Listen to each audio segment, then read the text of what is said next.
Fit to Love, episode 61, Stress and the Holidays. Fit to Love is physical, emotional, and spiritual fitness to achieve the happy life you deserve. From exercise to cooking, relationships, and spirituality, you'll find all the inspiration you need right here with our host, JJ Flizanes. Hello and welcome to Fit to Love Thoughtful Thursdays. Today's show, Stress and the Holidays. We are quickly approaching this year's holiday season, and I just got done doing 6 presentations for companies about healthy holiday eating. This show is going to be just a quick reminder about a few different areas of your life. We're going to mention the eating part, but we're really going to talk about the emotional stress and the energetic stress, as well as the eating, because the emotions and the energetic stress that you have and stress of parties and families and get-togethers, those things, depending on how you handle them, will increase or decrease your ability to have self-control, to make better choices, or to just allow yourself to overeat, to binge past the point of your comfort level, and then, of course, to go on that guilt trip and that cycle of beating yourself up afterwards. So we have to deal with the stress in terms of emotion and energy first. I did a show called Energy Management, and if you haven't heard that show, you might want to pause this one and go back and listen to that first, because I went over the very specific physiological, biological things that the body needs in order to thrive just on a food, water, sleep basis, and even exercise basis. What I did not factor into that show, which I will be factoring into a future show, is the role of stress and emotions on our energy level and on our energy production. Today, we're really going to focus specifically on just the holidays. So the first thing I want to mention to you is that the holiday is only 1 or 2, depending on your holiday. Between now and the end of the year, 10 days of it is a holiday, not 30 days, not 40 days. You have a few true days between this time and the first of the following year that are really celebratory days. But oftentimes, most of us get really caught up in the season of it, throw our hands up and say, well, it's all or nothing. It's the holidays. And anything that comes in the door that's a snack or a treat or a fun food, I'm going to eat it because it's the holiday season. And of course, as you can see from where you're probably sitting now before that holiday season starts, is that kind of mentality gets you stuck every year. In the rooms that I was talking to, I asked everybody, you're here obviously because you'd like to do something different. You'd like to have different results this year than you did last year, so it's time to make some changes. And the first change I want to recommend that you make, regardless if you get anything else out of this show today, is just to start asking yourself at every meal, every time you have an opportunity to eat or indulge, or have new and fun foods, or new and foods that are going to cause havoc in your body because you know you have a physical response to them, is to ask yourself, is it worth it? Number 1, first and foremost, conversation in your mind. If you're not having that conversation, you're having a conversation. You are telling yourself something. You're just maybe not aware of that conversation that you're having. So I'd like you to bring your awareness to the forefront and make it a point to notice what you're telling yourself and then to stop and ask, is this food worth it? And for a lot of the foods, it might be. And for some of them, it might not be. In fact, right now I want you to think of your top 3 favorite holiday foods. Go. Can you think of them? If you're the person that said, yes, I can, and here they are, then you have 3 of your favorite foods that you're going to savor this holiday season. And then I want you to ask, do you love all of the other things that you get offered? Or do you just think they're okay? Because if you know exactly what you love, then you can reserve yourself to really enjoying those 3 favorite foods. And maybe not even having any of the other foods. Because you are creating some sacred space, if you will, to really enjoy your 3 favorite foods. Now, if you're the person that said, you know what, I don't really know what my favorite food is, then that's great news, because then that means you don't love any of it. You like it, you eat it, it's there. But if you ask yourself, is it worth it, you can really start to pick out some of the things that just don't serve you, that you don't care about. I work with people with weight loss, and one of my former clients said that she chose me because I allowed her to have her ice cream. And what I found really funny about that is, yes, she's allowed to have whatever she wants. She gets to choose it. I'm not standing over top of her. We have coaching calls. I can't reach the phone and take it out of her hand. Of course you have control over what you do. And if you don't feel like you have control over what you do, then there are other resources to help you gain some control. But what I mean by that is no one's standing over you, forcing you to eat something or not allowing you to eat something. So the idea that she was given permission to eat her favorite food was very attractive to her. But when we started looking at some of the other foods that she would eat, the first thing that she'd start off with at dinner would be the bread basket when they were out because she was hungry. And then she'd move on to pasta. And then at the end of the evening, she'd have her ice cream. And of course, when I went back to ask, well, do you love the bread? She'd say, no, I don't love the bread. I'm just hungry. All right, well, that's great. We can get rid of the bread. Tell the waiter not to bring it, or don't have it. Don't buy it. 2, pasta. Do you love the pasta? Well, I really do like it. Well, which do you like better, the pasta or the ice cream? Well, obviously, it's the ice cream. We're not going to be able to be successful with our weight management or even weight loss, or even not even gaining a little bit of weight during the holiday if everything is of equal value and we're not savoring one thing or two things. So bread, pasta, and ice cream in one evening and often is not going to produce weight loss. That's a pretty common sense idea. Yes? So number 1, first and foremost, is it worth it? Next, strategies for helping you make good choices. Go back, like I said, and listen to that energy management call because that's so important. Blood sugar management, making sure that you have good, steady blood sugar throughout the day and not saving up calories in order to splurge at night by starving yourself during the day. Besides the fact that starvation diets don't work, they kill your metabolism and then they send you into overeating. So if you're going to calorie count, which I'm not necessarily suggesting that you do, especially not during the holidays, but let's say you want to do it, it feels good to you, you feel in control, it helps you make better choices, fine, calorie count. But don't eat crappy foods with chemicals in them and that don't have any protein or fiber or vegetables in them, and stay away from the starches and the sugars on those days or those meals that you know that you're sort of saving up or banking up to have a really good evening. And remember, at the top of all of this, it is the holiday season, so it's what you do 80% of the time, not what you do 20% of the time. So if you know you're going to have a really great party once a week, then that gives you a little bit more motivation to make better choices throughout the week. Rather than saying yes to every cupcake that walks in the door and every cookie, say no thank you because I'm really saving up for this great party where I know my favorite foods are going to be. The other thing I want to remind you of is that, yes, it's the holiday season and there are certain foods that don't come around all year long, but that doesn't mean you can't have them during the year. My mother makes a stuffing. It's a rice stuffing for Thanksgiving. I believe it's Italian. I used to think it was Greek, but I believe it's Italian. I've never had it anywhere else. And to me, that dish means Thanksgiving every year. And I'm not going to be making it or having it this year because I'm not going to be in a place where I'm going to be able to make it.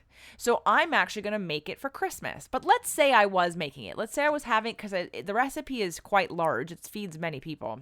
And every year I make the full recipe regardless of how many people I'm serving. But what I do every year is I save the leftovers and freeze them.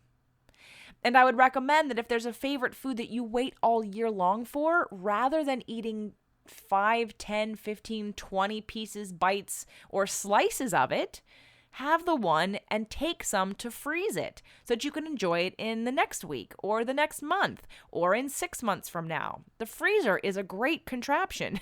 It really works to support us in having foods later. So wrap it up nice and tight, get all the air out of there, and stick it in the freezer. So that way you don't have the anxiety about having to enjoy it right now. And you'll know in the back of your mind that you have more of it. And then maybe you'll just enjoy your one piece and be done. So next, other than blood sugar management, is water consumption. Water consumption is really important. If there's one other thing that you focus on besides asking yourself, is it worth it, is to drink water. I started to drink half my body weight in ounces a couple months ago, and for the first 2 to 3 weeks, I wasn't hungry. And drinking water before you start eating can help fill up your stomach a little bit and get you hydrated so that you're not getting a miss signal. A lot of times our body's really dehydrated, but sending us hunger signals because as caveman, as our origin is, when we needed to eat, things like fruits and vegetables gives us water. So if you're drinking enough water, you're going to have less hunger cravings because you're going to be hydrated, well hydrated. And on that note, watch the coffee and the alcohol consumption. If you're going to have it, enjoy it. But just replace the water. Be cognizant to have a glass of water in between the coffee or in between the alcohol. And make sure to start your meal with a nice tall glass of clean water before you start to overeat. And then the last thing I'll say about the food part is eat the fruits and vegetables first. Eat the stuff that you know is good for you, that will serve you, that nourishes your body, and then go to the sugar and the starchy carbohydrates. That if you start with that, it turns on this message to the brain that says, give me more, give me more. It starts the inflammation going, and then you keep eating and overeating to the point of that's when we have to unbutton the pants, like the scenario of eating a big Italian meal. Your brain doesn't get that signal of being full because there's this inflammatory effect. And with sugar and starch, they have like a cocaine effect on the brain where they can overrule those signals that the body wants to give you. So try to eat, again, those greens. The company that I spoke to, they feed me very well when I do presentations there. I do presentations in the morning and in the evening, and they feed me in the afternoon. And I had a really large, beautiful spinach and kale and a scoop of tuna salad and cucumbers and tomatoes. And it was so large, I couldn't even eat the fruit. I was so full on water and greens that when it came to dessert, which were these beautiful berries, I had to take them with me because I couldn't even eat them.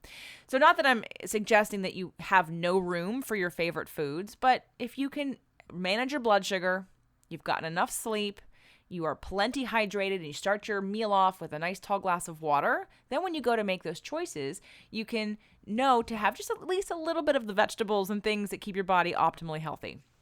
The 4 pillars we're going to talk about next are the need to fulfill emotional peace, physical health, spiritual connection, and social interaction. I'm going to start with the physical health piece first. We've already been talking a little bit about it. Blood sugar management, hydration, getting in your green veggies and fruits so that way you get the nutrients your body needs for optimal health, and not skipping those, and then sleep. I didn't really talk too much about sleep. Let's just say you're going to need sleep.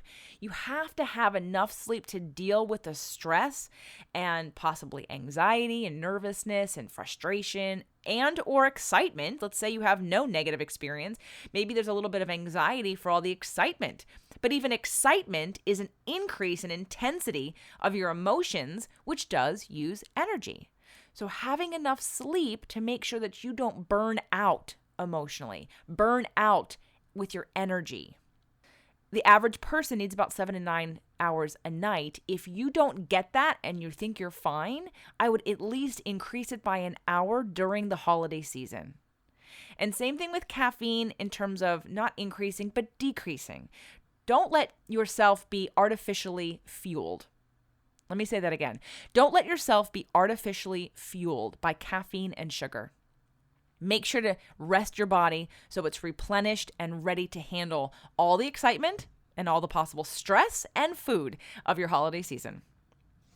Next, I'm going to move to social interaction. I did a show called The 5 Love Languages. It was based on a book by Gary Chapman, very popular book and a really great concept. And I would recommend, if you haven't heard that show, to go back and listen, because during the holidays, we do gift giving. We spend time with our family and friends, and we interpret love based on how we give and receive love. If your love language is different from those around you, you may not feel loved. But instead of feeling rejected and not loved, if you learn about the 5 love languages, you can start to see the patterns of how the people around you give and receive love. And then you can understand and reinterpret their actions and behaviors in a clearer way that might be more accurate to what their intentions are versus what your needs are. If you have a need for quality time, I have a need for quality time. That's actually my love language when it comes to friends and family. But often during holidays of past, I don't experience quality time because people would rather get together in large groups, keep the conversation light, not ask too many questions, focus on doing activities all together. But to me, that isn't quality time. To me, that's very surface. And while that may feel the need for some people, and that may feel really like a lot of love and affection and caring and importance and maybe even an act of service, it's not what I need. And I understand that, so I don't take it personally, but I also make a point to get my needs met. I try to spend some time one-on-one or in smaller groups with people to have real conversations about things a little bit more personal or a little deeper than the surface, and not necessarily about the things going on around us in the moment and the weather. Just really trying to connect on, again, a deeper, more meaningful level for me. Now, there's other love languages, and I'm not going to spend the rest of our time right now talking about them. I would recommend you go back and listen to that show so that you can start to see people differently and interpret them, like I said, in the way that they're intending, rather than the way that you're needing and then not being fulfilled. So make sure during this holiday season that if you can identify your love language and you understand what that need is, that you look to get it filled, that you work on getting your need filled yourself and not give the responsibility or the power to everyone else to do it for you, because most people are not going to speak the same love language you do, and therefore they're going to always fail in your eyes about having you feel more love. Again, the 5 love languages was a great show, and I would love for you to go back and listen to it. Be clear this holiday season that everyone speaks a different love language, so to really have a great experience, learn what yours is, notice what others is, and then get your needs met. So the emotional and spiritual connection we're going to talk about next. But before we do that, I do need to thank our sponsors for this great, amazing opportunity to have a show. If you are like most people who struggle with overeating, you may feel powerless over your habits and urges to eat. Powerless over what and how much you eat. Break the vicious cycle of emotional eating and take back your power over food with Dr. Lisa Gelper. Dr. Lisa Gelper has helped thousands discover their own power over food and help them to win freedom from the obsession and defeat that haunt yo-yo dieters, emotional eaters, and those who just hope to lose some weight. Visit her site at poweroverfood.com to read her articles, watch her videos, sign up for her monthly email tips, and check out her current classes. Again, that's poweroverfood.com. Get the hottest tips and latest trends for your business success with today's Innovative Woman magazine, a free print and online digital magazine. Plus, receive the special bonus video series, Platforms for Profit, the must-have marketing essentials for outrageous success, taught by media and marketing strategist Kathy Alessandra. Who is today's innovative woman? She's a smart and savvy business owner. She is driven and committed to success. She invests in herself and her business on everything from products to grow her knowledge, services to grow her business, and events to learn and connect with potential clients and customers. You can claim your free subscription today and get it mailed to your home or office at today'sinnovativewoman.com. So our emotional and spiritual connection and needs during the holiday season. We can integrate a little bit of what I just talked about with the social interaction and the emotional need, but even beyond needing from others. Let's say something happens and you have an emotional trigger, because this would be the time it happens, right? During the holidays, where you get triggered. You get triggered by patterns and behaviors of family and friends and ongoing subconscious stuff that people just keep repeating because they don't know any better. You have a reaction and you have a need. You may have a need to process that emotion. And maybe in the situation, you don't feel like you have the time or space to do that. And if you're the kind of person who can wait and won't explode, then maybe adhering to the group's activities and timing is going to work for you, because maybe you can take some time later.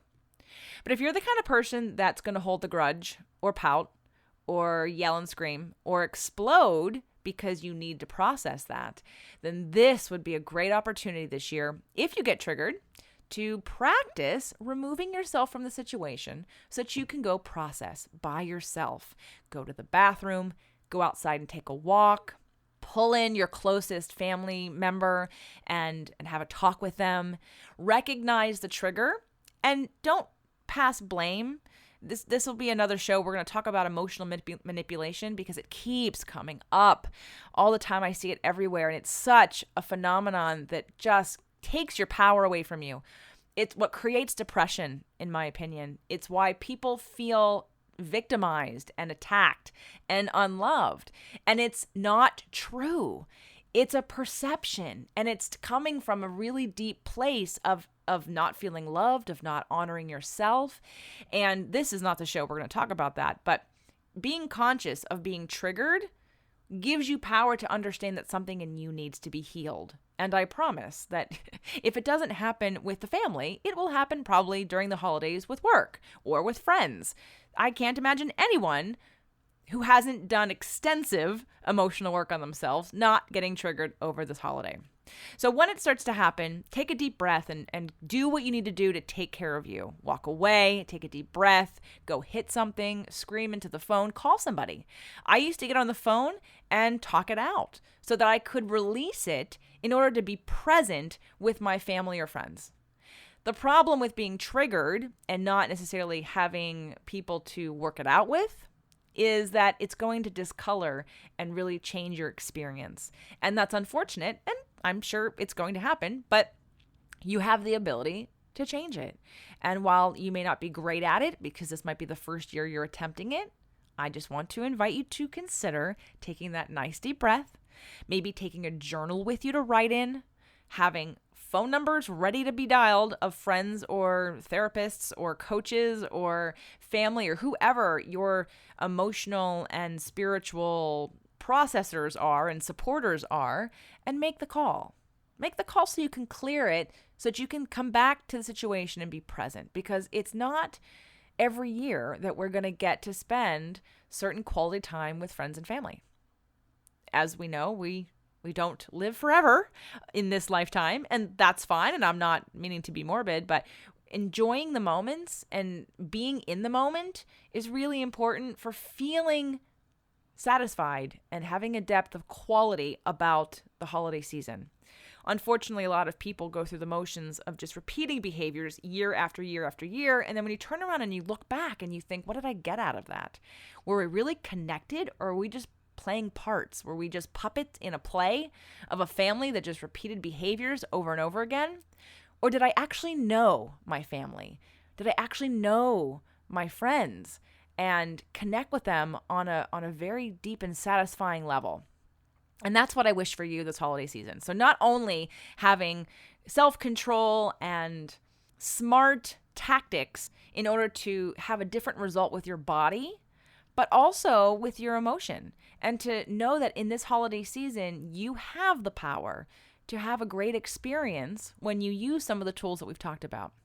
And the last final thing I'll say about the holiday is, if you're spending it by yourself, the focus of spending it by yourself is probably not going to bring you joy. So this would be a time to focus on a spiritual belief that you have, or adopt a new one if you don't have one.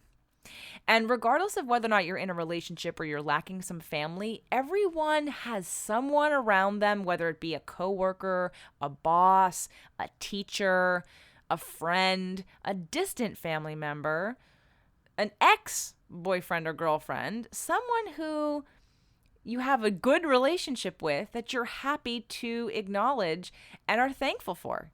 And that's what I would invite you to focus on. Because being in a relationship or being in a family situation that is surface, that is full of contrast and drama and surface and lacks depth and realness, is, if not more empty than being by yourself and enjoying your own time. and enjoying the relationships that you do have in your life. And while you may think, oh, it's a loving season full of love, we're going to be launching the new version of Fit to Love, the book, second edition, in January and February of next year. And what Valentine's Day has turned into for me is a day of celebrating me. I have taken 100% of the emphasis and responsibility off of my husband. In fact, last year, I told him not even to buy me flowers because I wanted to buy me flowers and I wanted to take myself to the spa, and he's welcome to treat me and do things, and he does.